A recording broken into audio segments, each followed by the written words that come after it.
Welcome, welcome, welcome everyone to Sister Wives with Mary Jane Kay. Today, I'll be giving my commentary on Seeking Sister Wife, Season 4, Episode 12, An Emotional Roller Coaster. The episode opens with the Merrifields in Brazil. Danielle, Roberta, and Garrick are hanging out at the beach. Danielle and Roberta are holding hands on the way up the stairs, and it looks like Roberta is Danielle's child or something. To me, it's weird to hold hands with your girlfriends or sister wives when you're grown-ass adults in your late 30s and 40s to hold hands, like, unless you are drunk or in shoes you can't walk in or you need physical assistance for some reason. That would be the only acceptable reason to hold hands. But to just hold hands in your 30s is weird. Garrick is walking behind them, and it looks to me like he's checking out Roberta's ass go up the stairs. Roberta is taking Garrick and Danielle to the famous Copacabana beach. Garrick is feeling super optimistic with how things are going. Things went well with Mom. Danielle says it feels like they are in a really good place. Usually when people are on cloud nine, it's a signal that doom and gloom is stampeding in, like some raging bulls. Garrick agrees with Danielle. He too feels great about things. Roberta tells Garrick, "Baby, I would like to have quality time with my sister Danielle," as he, Danielle, and Roberta are strolling and holding hands, with the translator present, of course. I really find it so odd every time Roberta refers to Danielle as sister, or when any of the other polygamists on the reality shows that I watch call their sister wife their sister. Would you bang your sister's husband under any circumstances in real life? Ever? That's incest level type shit. So calling the woman whose husband you also sleep with, who is also your husband, your sister, feels wrong. It's very off-putting every time I hear it. Roberta asks if Garrick would mind if she and Danielle have a moment of sisterly conversation while Garrick can relax on the beach alone. The translator tells Garrick, and he agrees. He kisses Roberta and her sister Danielle on the mouth. A quick peck, nothing scandalous.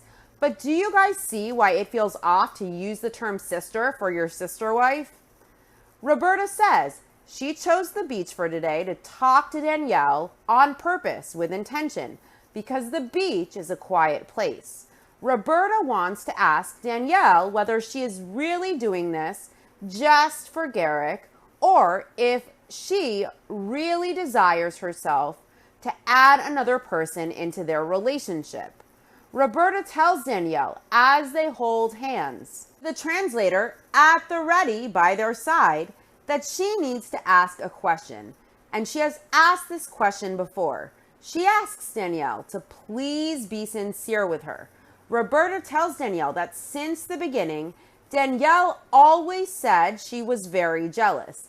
And Danielle said that she did not exist in Garrick's heart anymore. So Roberta wants to know that Danielle isn't just doing this for Garrick, because Roberta says if that's the case, she would never be able to forgive herself. Roberta asks whether it was with herself or another woman, if it was Danielle's idea to include another wife and to be in a plural relationship. Danielle says when they first decided to start looking for another wife, it was very hard. Danielle starts crying here, and she says the first trip was very hard with Roberta, and Roberta asks why Danielle didn't tell her. Danielle says, strong sister. I think she means to say she was trying to be strong. It's hard to know when they can only communicate in one or two words like toddlers. Roberta tells Danielle she can open up to her. She can tell her everything she is feeling. Danielle says she knows that now. Roberta tells Danielle that she would never do it. She won't do it. She won't be able to live polygamy with them if she thinks Danielle isn't doing this because she wants it. And Danielle assures Roberta she wants it. She's not just doing it for Garrick.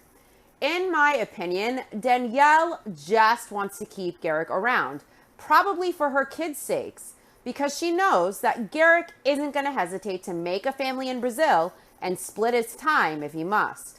I think Roberta can sense that Danielle doesn't really want this, and I'm not sure if Roberta is being very sensitive now intentionally as a way to try and back out of this and not come to the US. Or I wonder if Roberta is actually genuinely trying to do the right thing by Danielle for her sake. But I do think Danielle is saying she wants this because she knows to keep Garrick, she has to say that in order to keep Roberta in, because she knows otherwise, if Roberta goes, Garrick will go with her. Roberta tells Danielle that she wasn't ready for them planning to have another wife even before she got to the US. And that is really messing with her. And Danielle asks, still as if she's surprised by this. Danielle says Roberta bringing up that she is unhappy about them continuing to date or search for a third wife is very shocking. Danielle said back in the summer, Roberta was telling them that she wasn't going to come to Colorado, that she couldn't leave her mother. So that was when they decided to start dating again. So now Danielle is wondering, is this coming from insecurities and jealousies that Roberta has that she didn't realize she had? Danielle mentions that Garrick told her Roberta was better and comfortable with them dating. Roberta tells Danielle that's not true. She says from the start, she always said she was not comfortable adding another person before she even got to the US.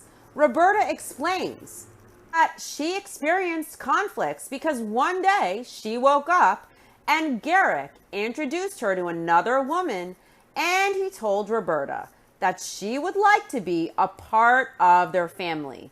And Roberta was shocked. She didn't expect that Garrick could include another person at that time when they still had not even had a quality moment together yet. They had just seen each other during travels.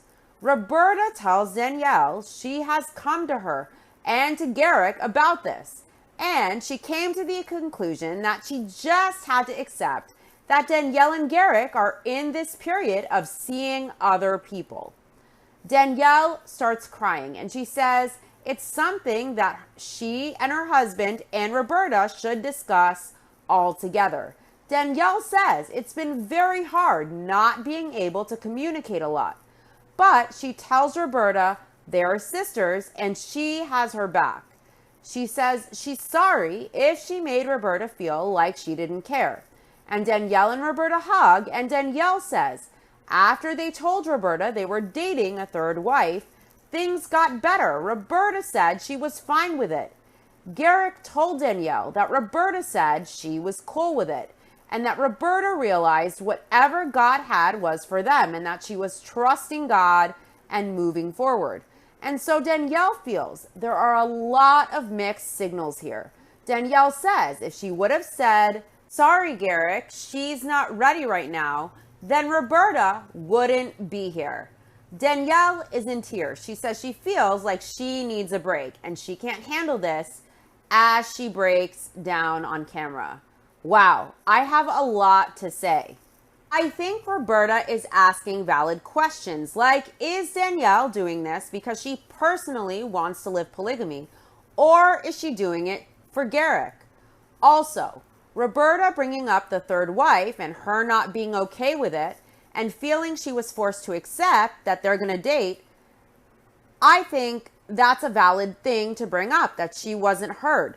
I think these are valid questions, but I wonder why Roberta didn't bring this up much earlier with Danielle by phone, email, text, whatever. Why now? Is it because Roberta is genuinely concerned?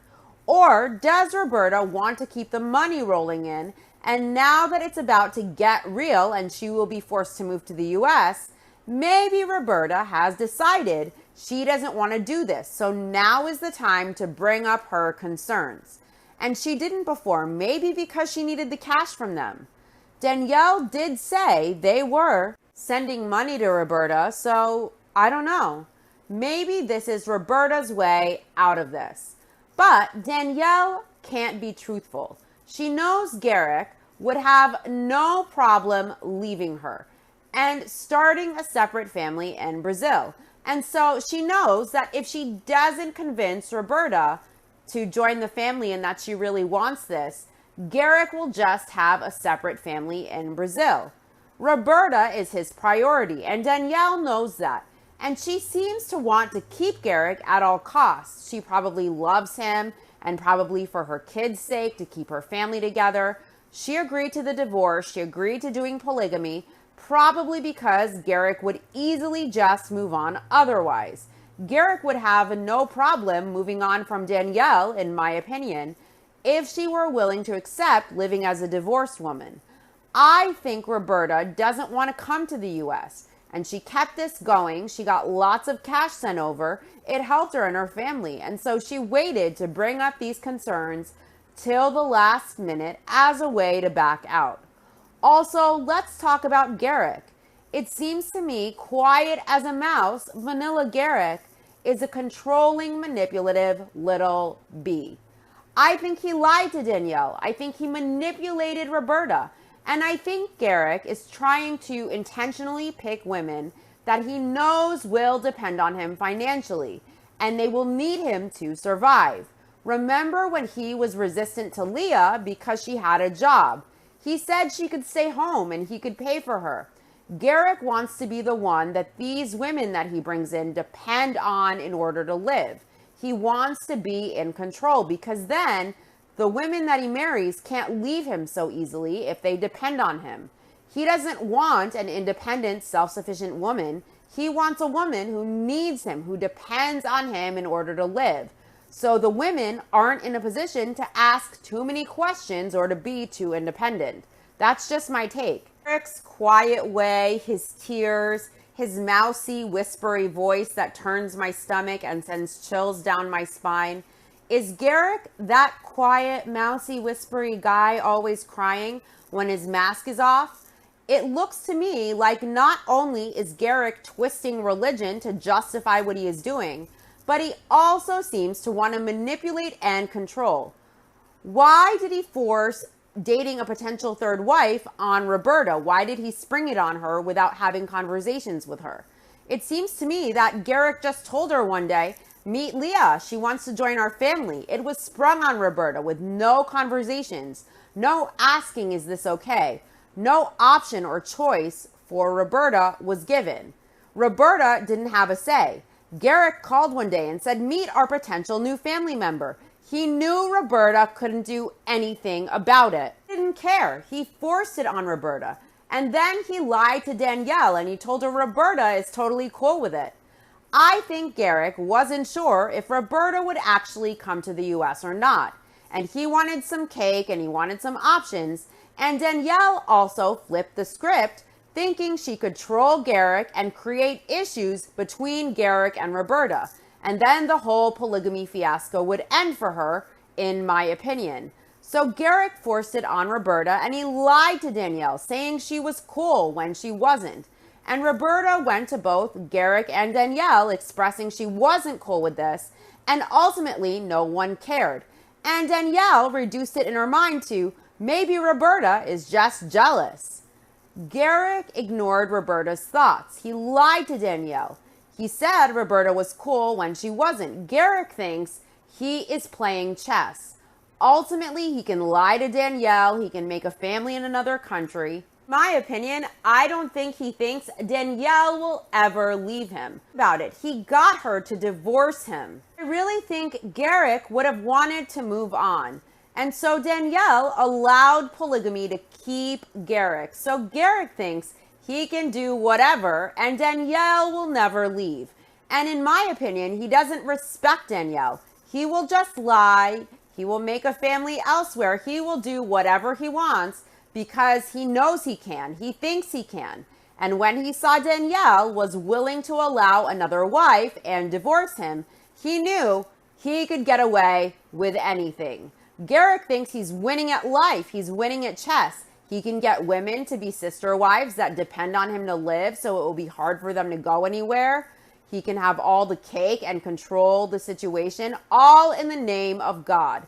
And he doesn't think Danielle will ever go. Look what he got her to do. And she is still by his side facilitating this, probably because she thinks it's best for her sons to keep her family together when it kills her on the inside. Roberta can tell what the dynamics are, and in my opinion, she enjoys the cash. She relies on it. And I think she sees Garrick's true nature and how she had no choice in them dating a potential third wife, and she knows her voice may not be heard in the US. And now she has told Danielle, Garrick lied to you, that I was okay. So now I think Danielle is crying because she finally gets that Garrick doesn't respect her, and that in Garrick's mind, he is playing chess when really it's just checkers. If I was Danielle, I would leave with a quickness and enjoy my family who love me. She has her kids, she has her parents, she has her brother and his wife. I'm sure she has a wonderful support system. And she has things in her name, allegedly, just speculation, not fact. So I hope one day she goes and gets what she deserves, because Garrick ain't it, just in my opinion.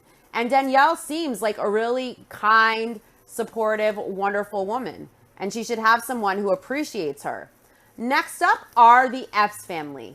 It's the morning after Marcus went to see Janae after India and Taryn met her, and Marcus didn't come home. India makes no bones about it. She announces she is pissed.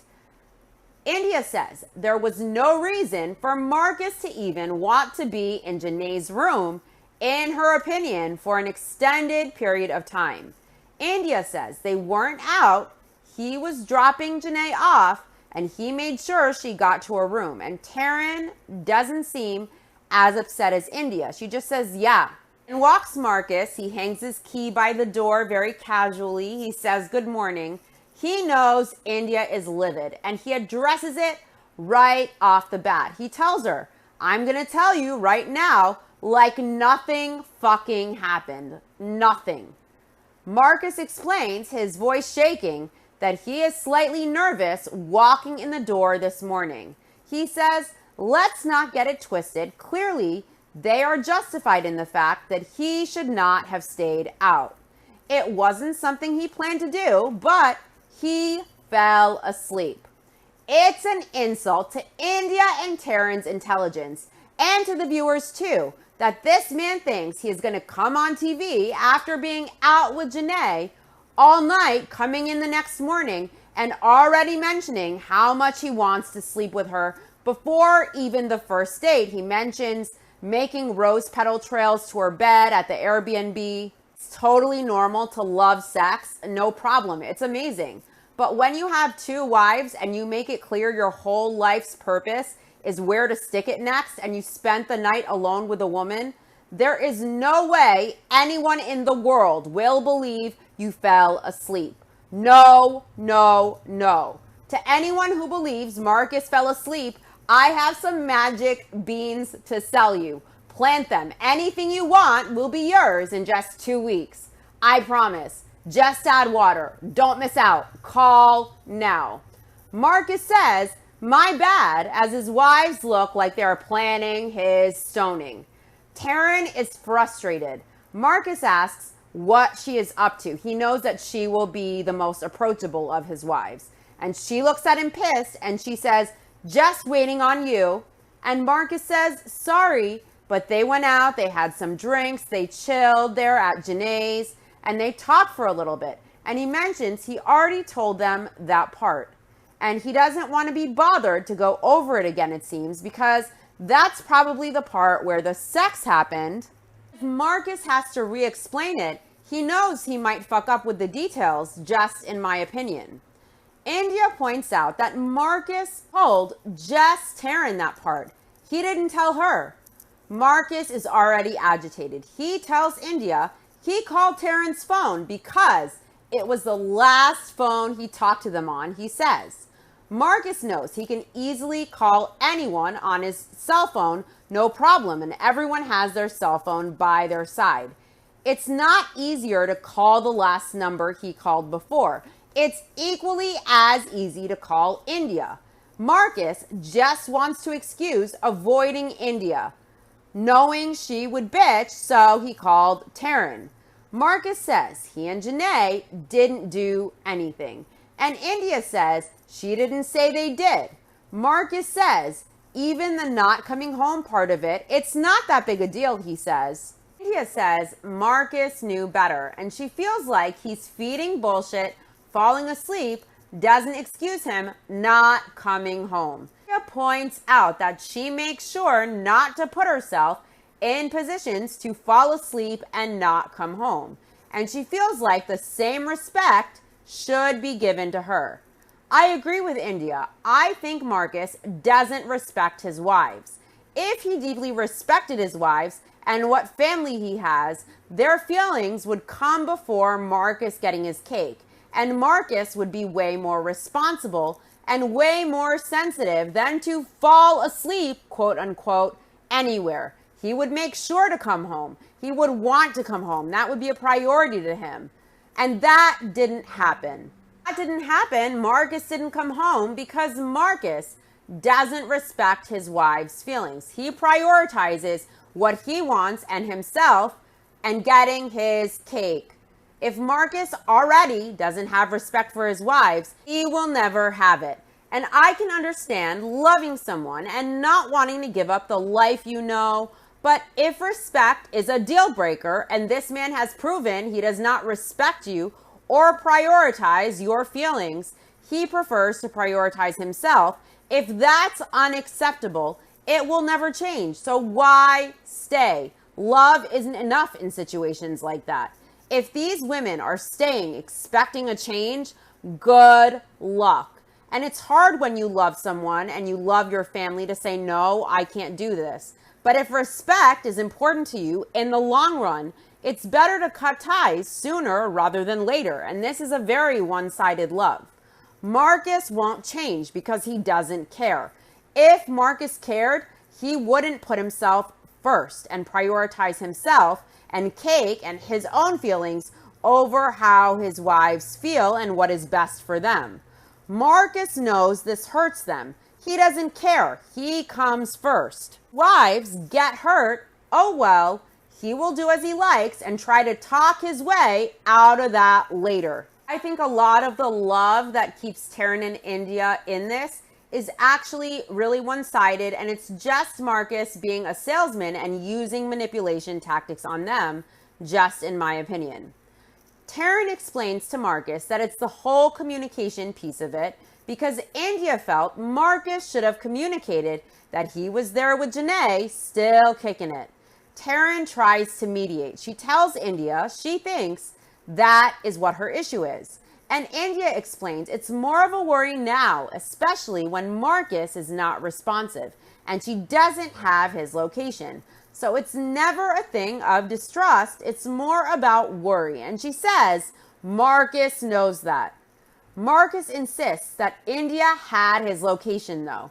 And India frustratedly insists she did not have it.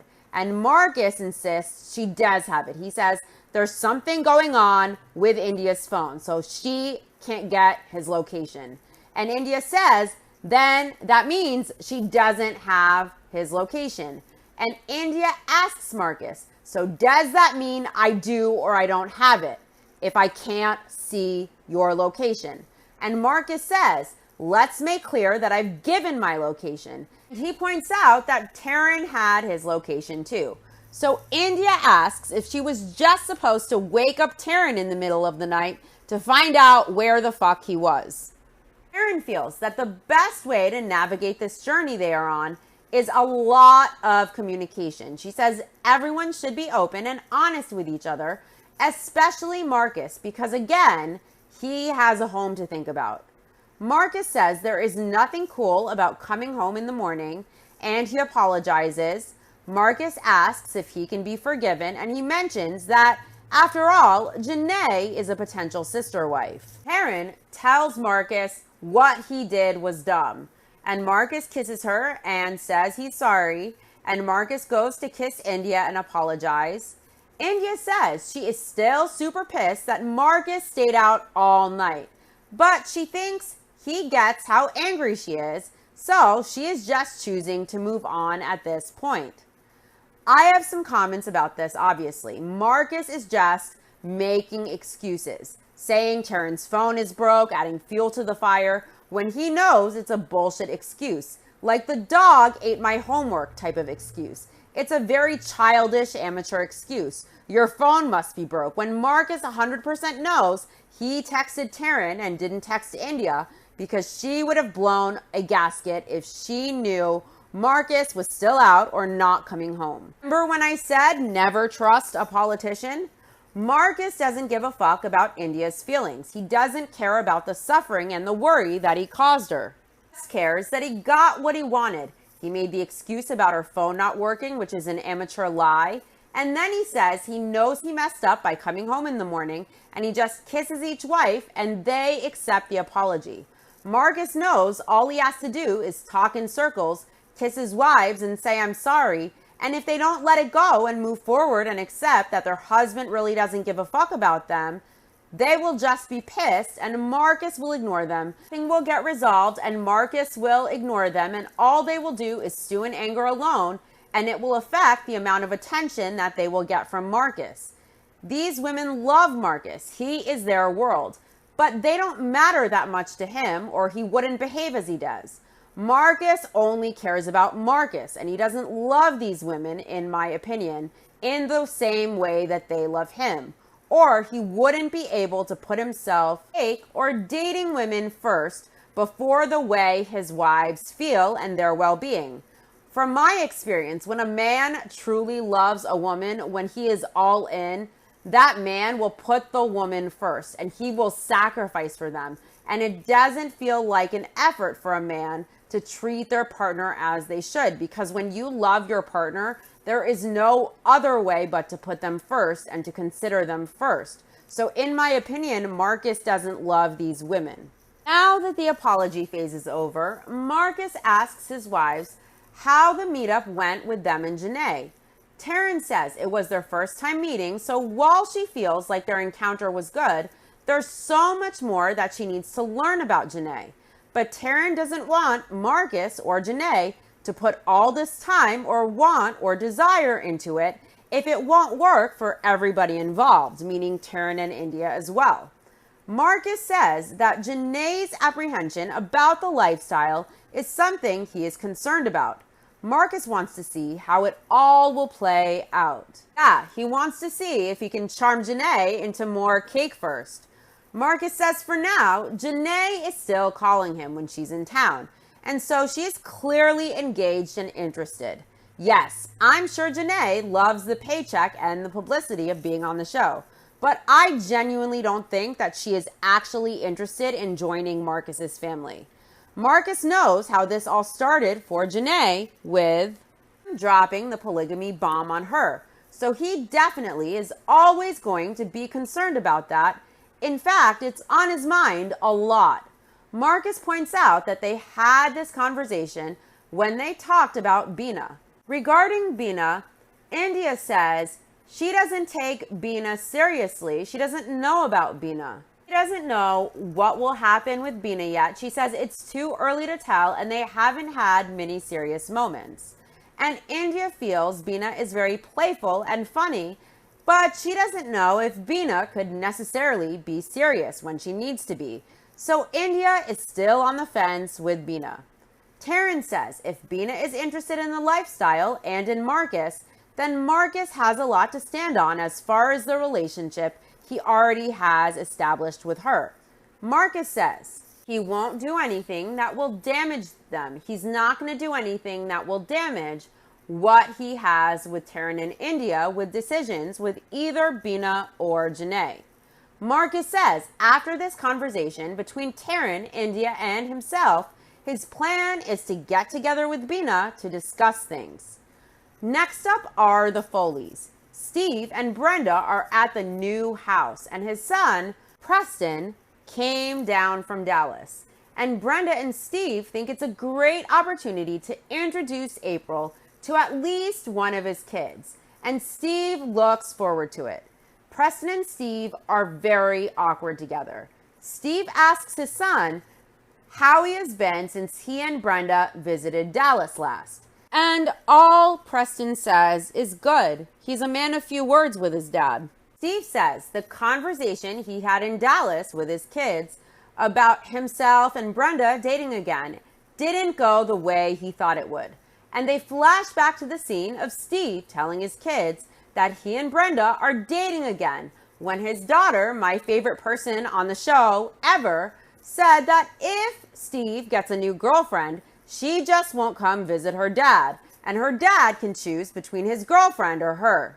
Steve asks his son how Jaden is doing, and she's good. Steve tells Preston that he and Jaden have been talking every single day since he visited Dallas, and it's been surprising that he and Jaden talk more now than before. Since the dinner with Preston and Jaden, Jaden's relationship with Steve has improved greatly, and today it's better than it has ever been in years. Steve feels that Jaden is more understanding of the relationship he has. She may not be fully supportive of it yet, but she is understanding of why he's doing it, and that's a step in the right direction.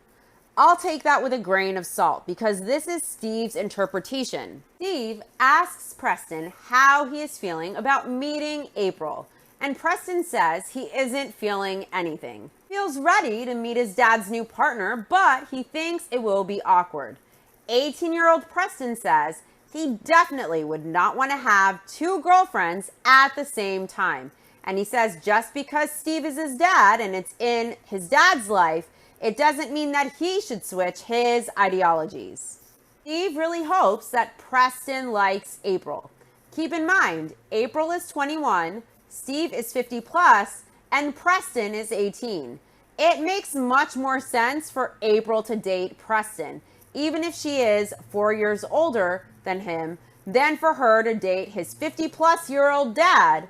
Preston could go to shows, they could go out and do stuff that people their age do, rather than April having to go out on dates with people as old as her parents. When she goes out on dates with Steve, it looks like Steve is her dad, and when she goes with Brenda and Steve, it looks like she's going out to dinner with her parents. This is so weird. It's weird for April and Preston and for Steve and Brenda. Obviously, I want to point out it would be super gross for April to date Preston since she has been with his dad. So I just want to point out that I'm not suggesting that that should happen. That would be blech. But I just think it's best for April to be with someone in her age group. I get a 5 or 6 year age gap, maybe give or take a year even. April's age gap with Steve is just too much. And April is just 21 years old. She's learning about life and who she is and the way the world works for herself as a brand new adult in society. So doing that and then joining a polygamous situation with a much, much, much older man, and then having to manage with a middle-aged woman wanting more from this girl, wanting her to be her sister, and demanding more communication, more of this, more of that, when that isn't even in April's wheelhouse yet at this point in her life. And Steve dating her, doing fun stuff with her, and also expecting to marry her and have a family with her with Brenda on board. All of that is just too much for April, and she's going to look back on this and regret this. And she might feel when she gains hindsight, if she actually marries Steve, that Steve was manipulating her and using her. And he may have had feelings for her to some degree. It was basically Steve being selfish out of lust and wanting to start over again and have a family again. And he's taking from April's best years of her life. Steve knows better at the age he is at and at the place he is at in life. If April marries Steve, in my opinion, she is going to grow up and resent it. She's going to resent Steve big time. But that's just my opinion. Steve hopes that Preston likes April and that April and Preston are going to get along. And that's step one. Brenda brings April in to meet Steve, and they very awkwardly say hello. It's incredibly awkward, especially you consider that Preston and April are closer in age than April and Steve.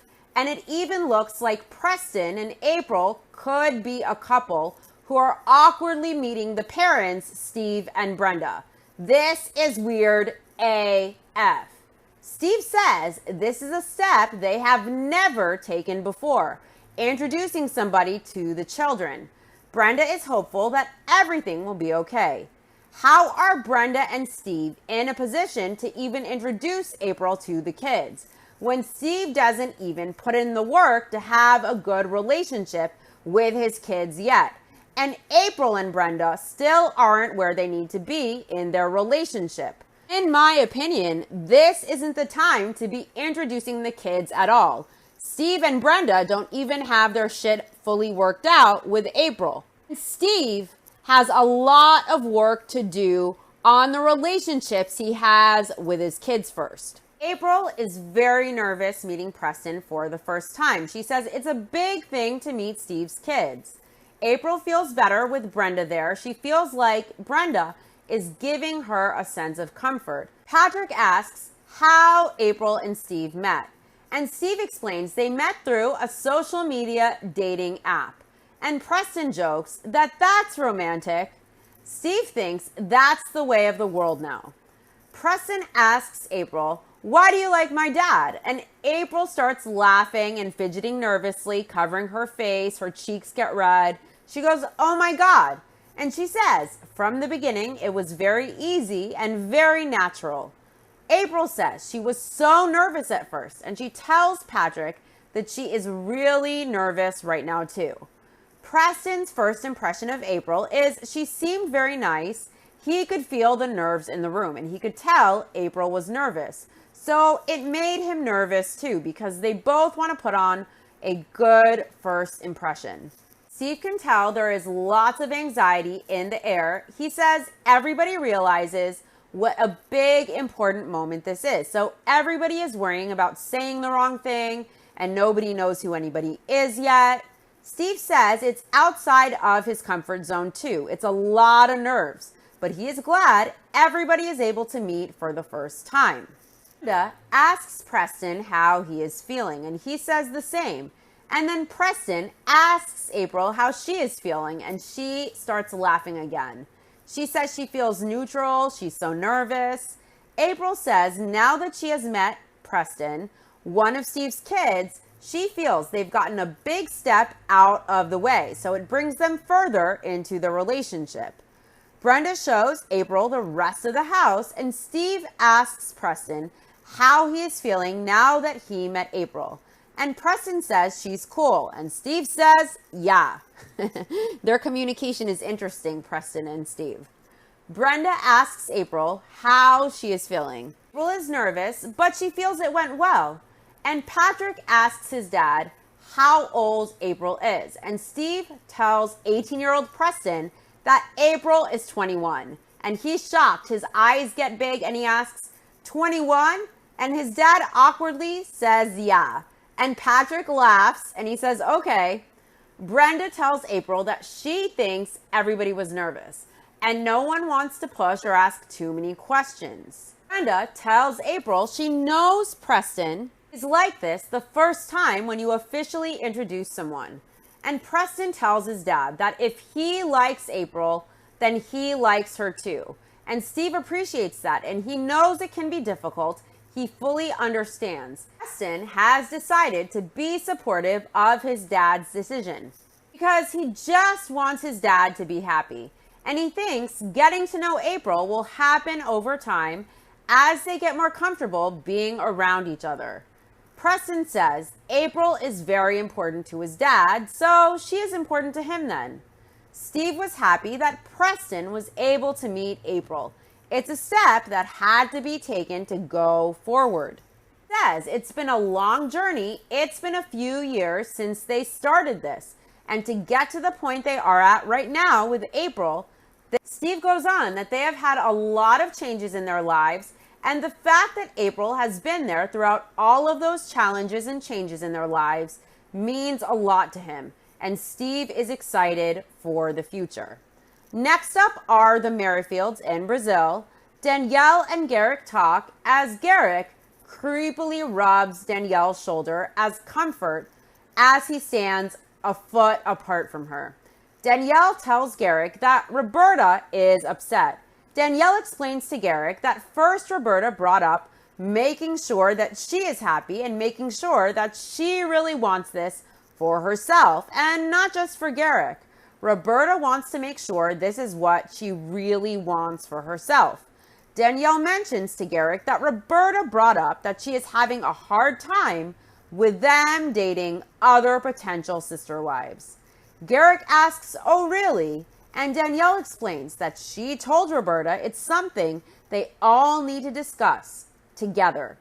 In confessional, Garrick says he needs to spend time talking to Roberta to figure out why she is bringing up past stuff. Garrick says that's not a healthy way to have a relationship. He says you should always move forward, so it's something they need to deal with as a family.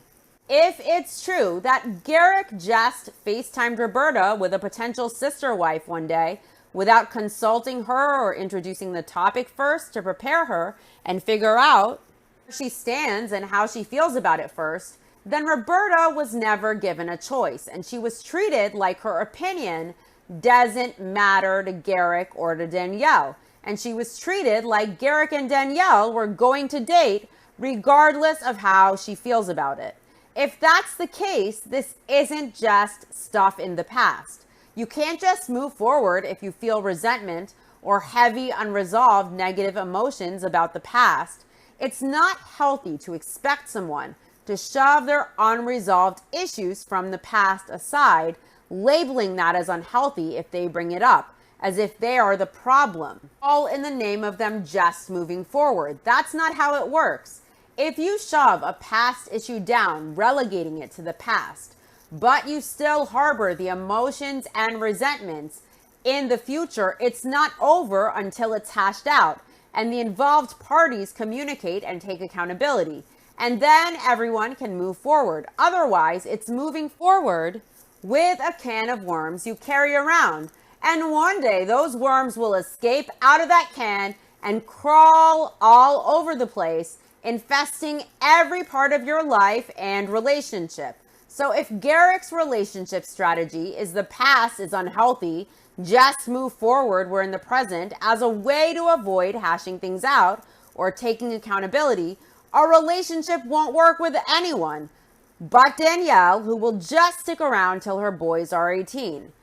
Garrick, Danielle, and Roberta are talking, and Garrick is holding Danielle's hand as he is stroking Roberta's hair like she's a child or a pet dog. Where is the translator? Isn't she there for these hard discussions? Why isn't she here for this? Why is Roberta having to speak in words and incomplete sentences about such a complicated topic? Roberta says, "Woman, Leah, because Garrick no love me."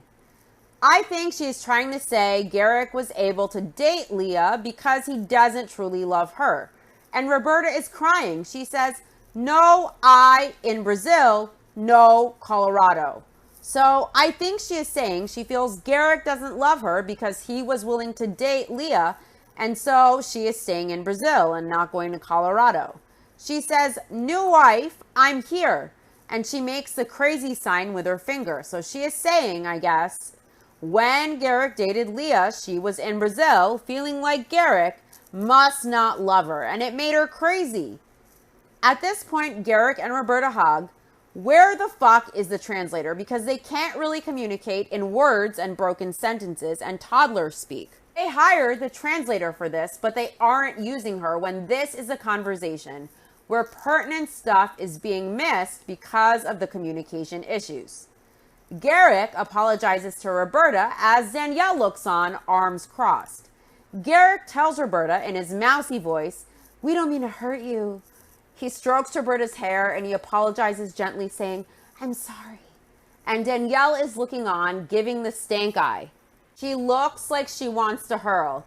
And Roberta tells Danielle, no problem, new wife, but now is a special moment for her.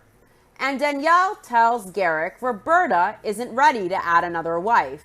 And Roberta, I think, is trying to make clear that this is her moment. This is her time to adjust and be the new wife and find her way first. Danielle confirms no more dating, and Garrick tells her it's no problem. He tells her, special wait. Okay. Garrick says in confessional the reason he ends up agreeing to not court or date anybody is because he and Danielle love Roberta with all of their hearts. Garrick wants her to come to the U.S. He wants them to be a family and work things out together. The way Danielle was looking at Roberta as Garrick was cooing, I'm sorry, and stroking her hair was like, are you effing serious? I think Danielle adding the third wife was to troll Garrick. And I think she thought it would end Roberta and Garrick, and then she and Garrick could live monogamously together again. And then Danielle discovered it backfired in that moment, and that Garrick would just agree with Roberta not to date anymore. Danielle is realizing Roberta will be Garrick's number one, and she's thinking, oh shit. Garrick tells Roberta, me lately feel God want that, to wait till later. And Danielle looks annoyed, like she wants to hurl. She looks down at the floor, literally like she's about to retch. And Danielle says she wouldn't say that she feels like Roberta is out of line to not want to continue dating right now. Danielle says, yeah, Roberta needs an adjustment period. She gets that, but at the end of the day, they obviously miscommunicated. And Danielle feels like they have to put the past behind them. So Danielle is holding out all hope that Roberta is coming to Colorado. Notice how all of a sudden Garrick brings up God. See how he says he has felt like God wants them to wait? He knows Roberta is religious and that he can mention he feels God saying they should wait as a way to ease her discomfort and assure her that the dating is over. And that's super manipulative, and it's very fucked up to use God as a way to manipulate others or to justify shit behavior. In my opinion, I think Danielle will push wanting a third wife, even when Roberta gets to the US, because it will make her feel she has some type of control, and it's probably Danielle's passive-aggressive way at getting back at Roberta, because under all this sister bullshit is a shit ton of resentment. Danielle divorced Garrick to allow for Garrick to marry Roberta, just to keep her family intact, because I believe she believes she loves Garrick, and maybe for the sake of her sons. And I think Danielle is going to end up finding ways to show her resentment. And one way will be the third wife thing. This is not over, and now Danielle knows it's a button to press. And whenever she resents Roberta or the situation she's in, whenever she resents the divorce she has to get, whenever she resents Garrick, whenever she resents anything about this situation she finds herself in, Danielle isn't going to hesitate to press this button. This situation isn't healthy. It's unfair to Danielle, and it's unfair to Roberta too, because Garrick is manipulating Roberta as well. Next up are the Epps family. Marcus and Bina go to coffee, and by the way, Bina is like 2 feet taller than Marcus. Marcus is a very, very short man, and it looks like a mom and her son at the coffee shop. Maybe Bina should get Marcus a high chair and a bib to go with his bald head. With his bald head and his height, he looks like a walking man baby. Marcus flew Bina in to spend time with him, and he is attracted to her, but he is still concerned about what the natural progression of their dating situation looks like. And it's been rocky for himself and Bina with a long-distance relationship over the last couple of months. So Marcus wanted to chat with Bina.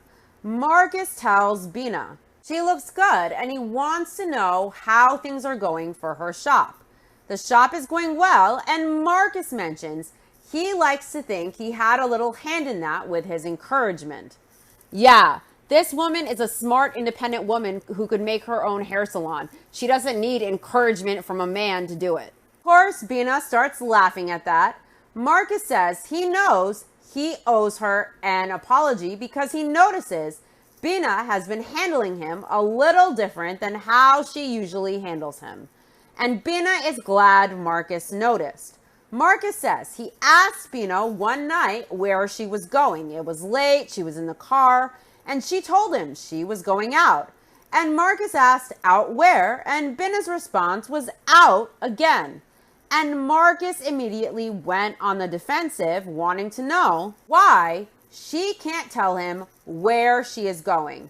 So he took that as snarky, typical, rebellious Bina, but it had Marcus thinking about what happens when things progress.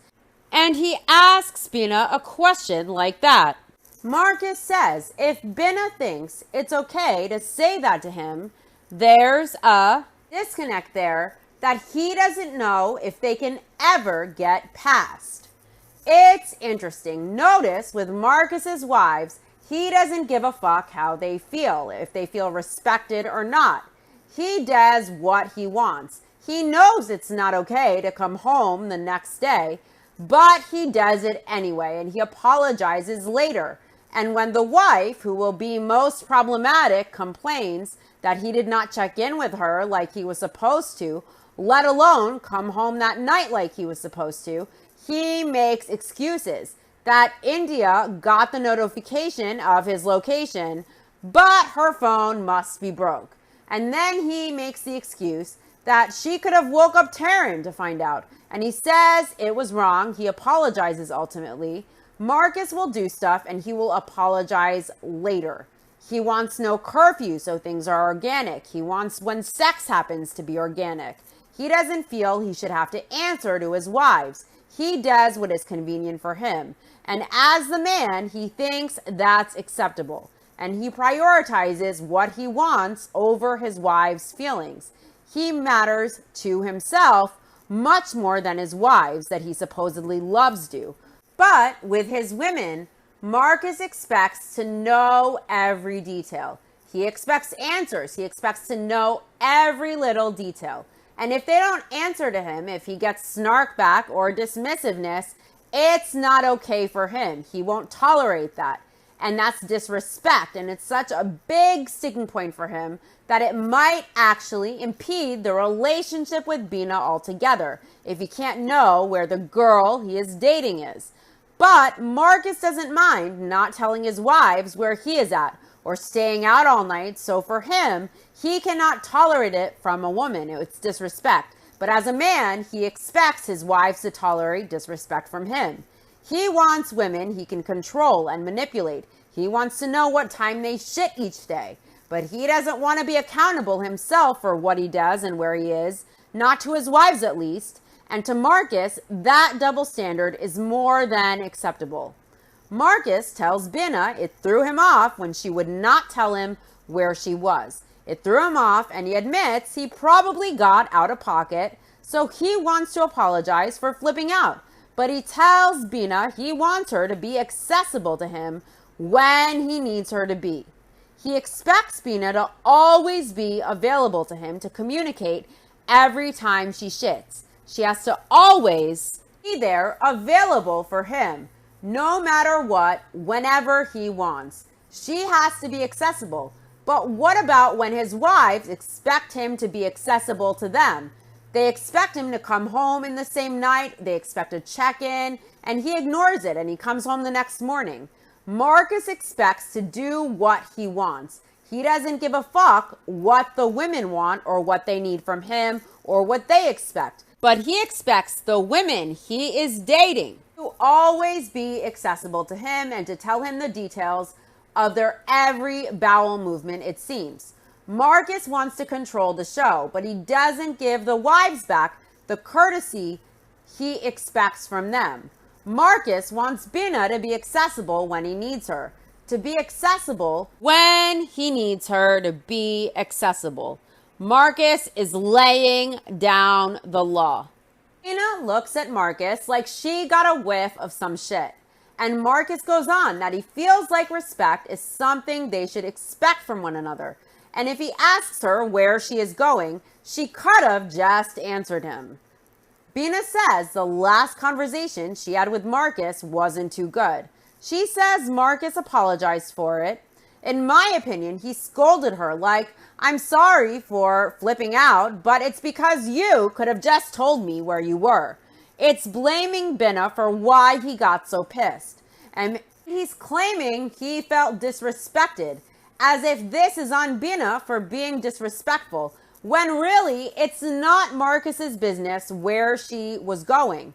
He is dating other people other than just Bina, and he has 2 wives as well. So he and Bina are not exclusive. So Bina does not owe Marcus anything. And she doesn't have to tell him where she is going. He's not her daddy. And Marcus has no business talking about respect when he can't respect his wives and he comes home from a date the next morning lying, saying he fell asleep at Janae's and maybe India's phone is broke. This man treats women like they are dumb, like they are objects. And because he's a midget and he pretends to be charming to make a woman feel she has a connection to him, the women then become disarmed and they fall for his bullshit. And then he slowly controls them and he doesn't respect women at all. Not the women he dates and not his wives, in my opinion. Marcus is just a car salesman who has to sell himself because unless he puts on a show, no one will want him just as he is, just in my opinion. Bina says she wants to move forward, but she is still on edge. He says just the way Marcus acted and how he handled the situation in general, she feels on edge. Marcus tells Bina he feels that in a relationship, you expect a man to be transparent with you too. And Bina insists her answer to Marcus should have been enough. Tells Marcus she won't change her answer just because he wants her to. Marcus says, like he said, he still feels strongly about that, so he needs Bina to marinate on it if she can. Marcus says if she asks him a question, she wants the answer to it. When does Marcus give a straight answer himself? Ever. He even tried to say he just fell asleep at Janae's. Who believes that's true when just 2 episodes ago, Marcus was talking about rose petals to the bed and wanting sex to be organic? Bina says Marcus is definitely used to being in control. And she has more of a backbone than he thinks, and she doesn't like being smothered. I agree with Bina. Bina is smart. Marcus is trying to push this, that he expects her to tell him where she is. He expects that Bina will always be available whenever it suits him. And he brings it up saying it's about respect because she would expect answers. But Marcus doesn't give respect to his wives, so he won't give Bina respect either. And what he cloaks as a respect issue about knowing where Bina is and having her always be available to him is really about Marcus having control. And he wants to groom Bina into accepting his control. And he's starting small with her not being clear about where she was, when it's not his business. They are not exclusive. He has 2 wives and he's dating multiple other women as well.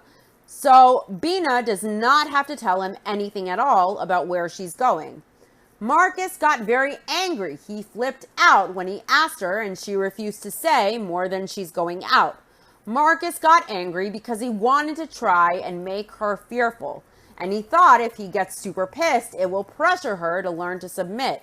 It's a test. And in my experience, controlling men start small. And they slowly condition a woman until everything is their way. Otherwise, you fear upsetting them.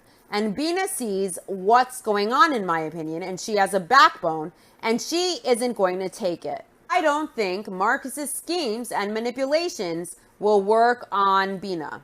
Bina tells Marcus she has a problem being told what to do. It doesn't work for her. And Marcus says Bina is just a natural rebel. And Bina tells Marcus to move past this. Marcus says he wants to, and Bina reiterates that she is very independent and it's an issue for herself and Marcus going forward. But she will try to meet Marcus in the middle. Marcus tells Bina he isn't trying to change her and he doesn't want her to pipe down either. And Bina says nobody can clip her wings. And Marcus continues, but she does need to understand that if he asks her a question, he expects an answer. And Bina says she can try. Marcus kisses Bina's forehead and he says that's progress. Marcus says it's not that things are going bad between himself and Bina, but he wants to make sure this person is right. So he is still keeping his options open, and now it's still really early, so they're going to see how things work out. Next up are the Davises, and tonight, Nick, Jennifer, and April are going to propose to Danielle. Nick looks like a cross between a Dracula and a pimp in the outfit he has on. He has a three-piece suit on with a huge chain and a top hat, and Jennifer is doing very heavy eye makeup on him. They look like they are all starring in a shit high school musical with the amount of makeup they have on. They're doing a surprise proposal for Danielle because they don't want Danielle to see this coming. With the baby coming soon and them getting ready to move into a new home, Nick says this seems like the perfect time to propose to Danielle. Jen is doing Nick's eyeshadow as she asks, "Are you ready, baby?" And Nick is feeling nervous, but not as much as he thought he would. But he's just still not sure what he wants to say to Danielle to propose to her and present the ring. Nick is sure that Danielle has no idea this is coming, but he thinks they have a nice setting in store for Danielle, and Nick hopes Danielle will be moved by it. April thinks Nick looks really nice. To me, he looks like he is play acting the role of a pimp with his eyeshadow and shiny shirt and top hat in his three-piece suit with his necklace. He looks like a disaster. Nick says he might wear makeup sometimes because he knows Danielle likes it when they all get theatrical with the dress up.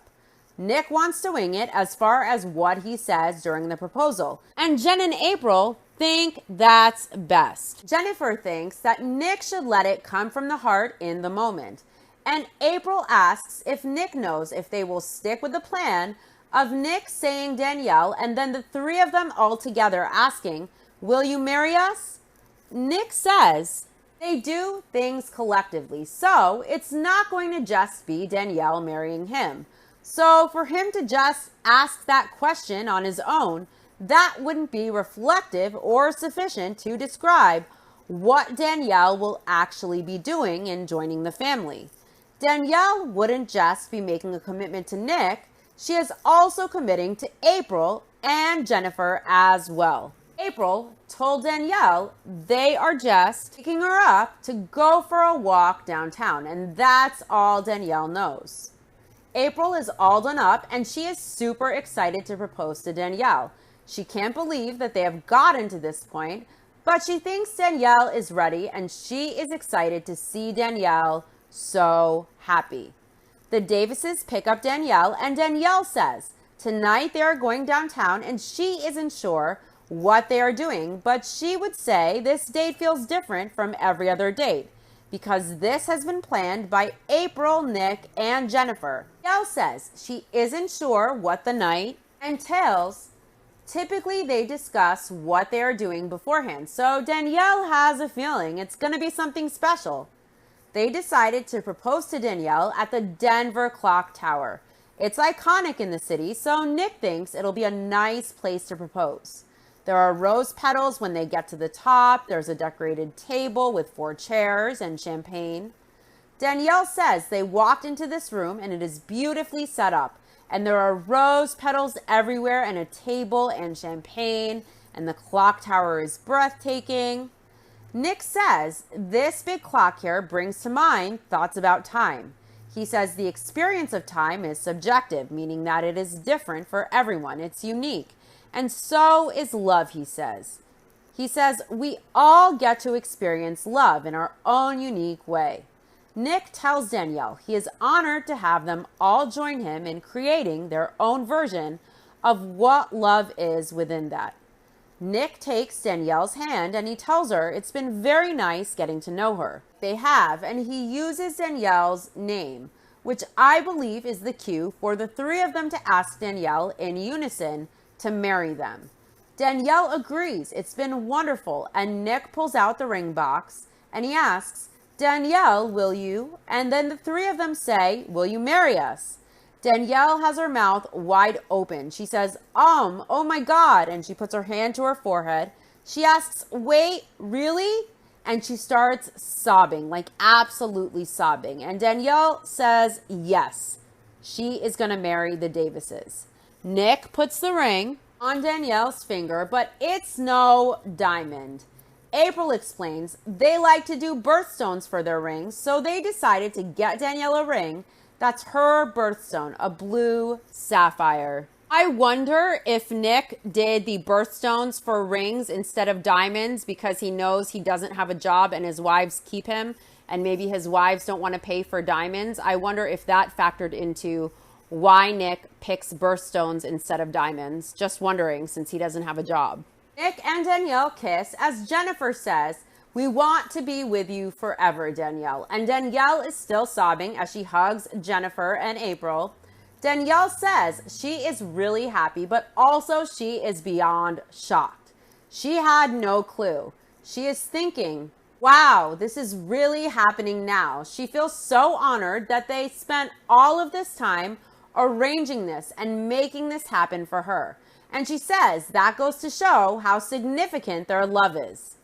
April tells Danielle that they have known for a while in their hearts that they wanted to propose to her. They just wanted to plan it and they wanted it to be perfect. And they will now move into the new house as a family.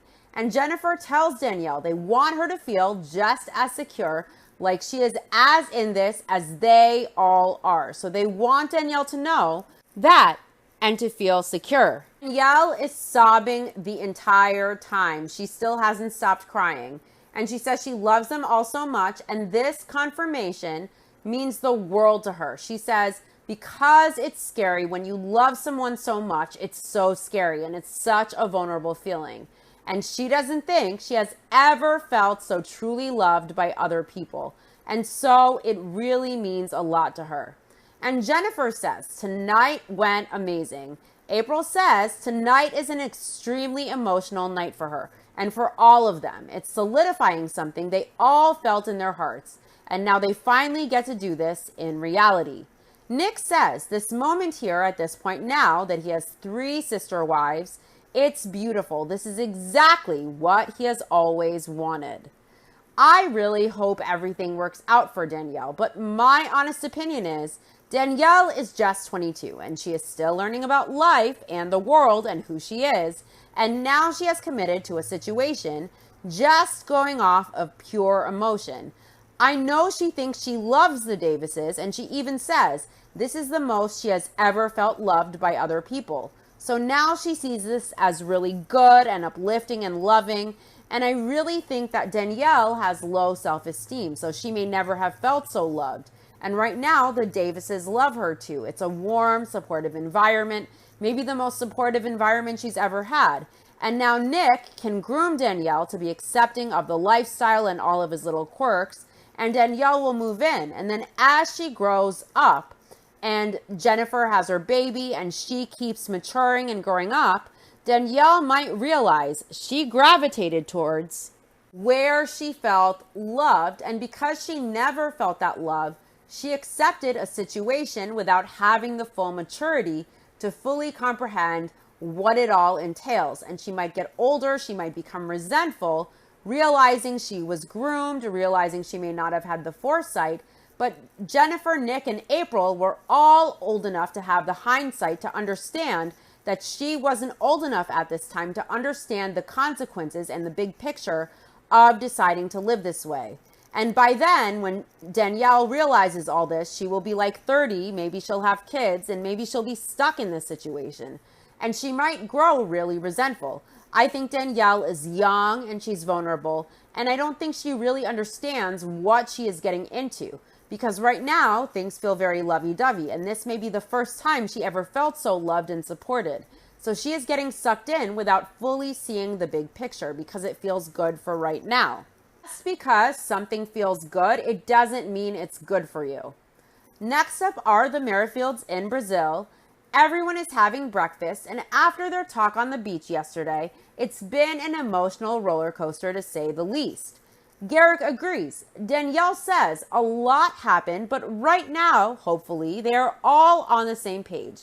And they are excited to finally book the ticket with Roberta. And they are excited to know when she will be with them. They're going to have a date now. Garrick says it's been a long time coming. They all sit to breakfast, and Garrick asks Roberta, "So, Amor, look, phone, plane tickets?" Roberta asks, "Today?" Danielle asks if Roberta is all ready to leave and come with them finally. There's an awkward silence, and then Roberta says, "Yeah, of course." Danielle asks Roberta, "Look at plane tickets?"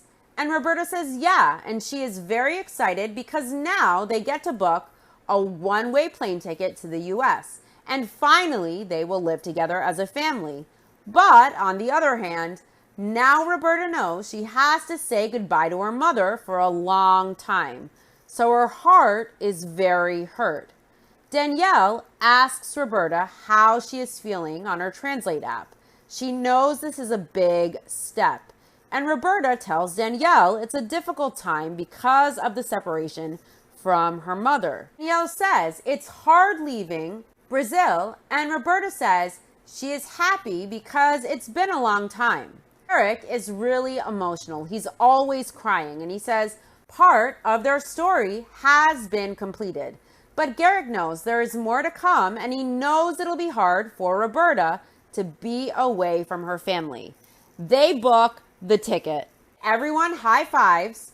Roberta says today is a special day because now she is starting to count down 4 weeks to go to the U.S. And in 4 weeks, she will be in the U.S. She says it's something very special. Danielle can't believe this is really happening. She feels like Bert officially deciding to book the ticket and her agreeing to come. That shows that she is just as committed as she and Garrick are to moving forward in the relationship. And it shows that Roberta is willing to make the sacrifices that it takes on her end. I wonder if Bert will get on the plane though. Next time on Seeking Sister Wife, Danielle tells a friend that Nick doesn't work. Nick doesn't bring $1 into this relationship, she says. And her friend tells her she thinks she knows exactly what she is getting into, but she doesn't. Danielle's friend says that she thinks Danielle is being manipulated. That would be right. Steve asks Brenda, "Will we ask April to move in?" And Steve says he feels like he is close, but there's another big concern. And Brenda asks, "What?" And Steve says, "Kids." Brenda agrees. She asks, can April not only be a sister wife, but can April be a parent? And Steve says, that's a good question. In my opinion, I think Steve wants kids again to see if he can have another opportunity to relive being a dad the right way. But in my opinion, Steve's priorities are already screwed up. He already doesn't prioritize his first set of kids. So why would he prioritize these kids? I think having kids is an ego thing for Steve. Tasha and Sidian video chat with Ariel, and Sidian's kids are there too to meet Ariel virtually. Tasha says having their kids accept a new partner is really important. If the kids feel uncomfortable, the relationship ultimately isn't going to work out. Sidian asks his son if Ariel seems nice, and he says no. Marcus is sitting around a fire pit with Tasha and India, and he tells India he and Taryn want her blessing with both Bina and Janae being added as a wife. India says not to women. Why are Taryn and Marcus discussing this first and then going to India and springing that it's going to be 2 women joining the family? All the discussions on what happens need to occur with Taryn and Marcus and India present. 2 of the 3 can't have private conversations agreeing to add 2 wives instead of 1 and asking India after they already agree together. That feels deceptive and unfair. Also, have Bina and Janae agreed to both joining the family at the same time?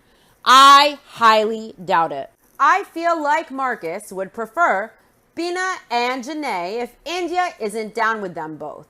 He wouldn't mind if India left because India tries to set boundaries with him. She's becoming an inconvenience. She's creating a lot of issues and fights and creating boundaries. She wants to be respected. And Marcus probably sees her as a liability if he wants to keep eating cake. I don't know how things will go, but not well. India can find a man who will love and accept her, who will also respect her and want only her. Marcus doesn't respect India. Not now, and he won't respect her later either. And adding wives won't change a thing. It's only going to make it worse. When you love someone, it's very hard to override that and leave. But in the end, India will end up leaving anyway because Marcus will never change. So better now than later, I say. Eric, Danielle, and Roberta are sitting someplace with a Brazilian lady. And she asks if you have to get intimate to have a date. And Garrick says there is no intimacy. And Danielle says, well, there could be a kiss. And Roberta says, yeah, intimate kisses, no kisses, friends. And Garrick and Danielle look pissed. So I don't know if Roberta is dating other people being intimate or if Garrick was requiring intimacy for dates. And Danielle thought just kissing was allowed. Or maybe Roberta is complaining about how Garrick kissed Leah. Or she wants to know how much intimacy is allowed when Garrick dates another potential third wife. I don't know yet what is going on. But I really think Roberta is going to try her damnedest to create an issue because she doesn't want to go to the U.S. Wow. Next week will be entertaining for sure. To my YouTube viewers, please like and subscribe and let me know your thoughts in the comments section if you like. I'll be back this week for the next episode of Book Club on Chapter 10 on Janelle and also for the next episode of my Sister Wives Rewatch, Season 16, Episode 5, Sad, Sorry, Lonely Little People. Thanks for tuning in. I'll see you soon. Bye.